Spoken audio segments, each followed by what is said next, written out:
अर्थव्यवस्था किसे कहते हैं? अर्थव्यवस्था में किसी विशेष क्षेत्र जैसे कि एक देश में वस्तु और सेवाओं के उत्पादन, वितरण और उपभोग की एक प्रणाली है। अर्थव्यवस्था कितने प्रकार के होते हैं? 3 प्रकार के होते हैं। कौन कौन? पूंजीवादी अर्थव्यवस्था, समाजवादी अर्थव्यवस्था, मिश्रित अर्थव्यवस्था। पूंजीवादी अर्थव्यवस्था किसे कहते हैं? पूंजीवादी अर्थव्यवस्था वह अर्थव्यवस्था है जहां उत्पादनों के साधनों का स्वामित्व निजी व्यक्ति के पास होता है, जिसका उपयोग निजी लाभ के लिए किया जाता है, उसे पूंजीवादी अर्थव्यवस्था कहा जाता है। पूंजीवादी अर्थव्यवस्था किस देशों में पाया जाता है? पूंजीवादी अर्थव्यवस्था 3 देशों में पाए जाते हैं। पहला अमेरिका, दूसरा जापान और तीसरा ऑस्ट्रेलिया।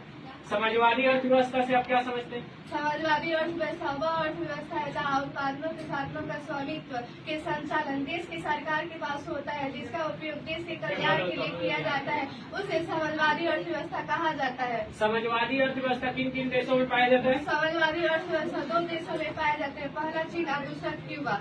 मिश्रित अर्थव्यवस्था क्या है? मिश्रित अर्थव्यवस्था वह अर्थव्यवस्था है जहाँ उत्पादनों के साधनों का स्वामित्व सरकार तथा निजी व्यक्ति के पास होता है, उसे मिश्रित अर्थव्यवस्था कहा जाता है। मिश्रित अर्थव्यवस्था किन देशों में पाया जाता है? मिश्रित अर्थव्यवस्था भारत में पाए जाते हैं। बहुत अच्छा।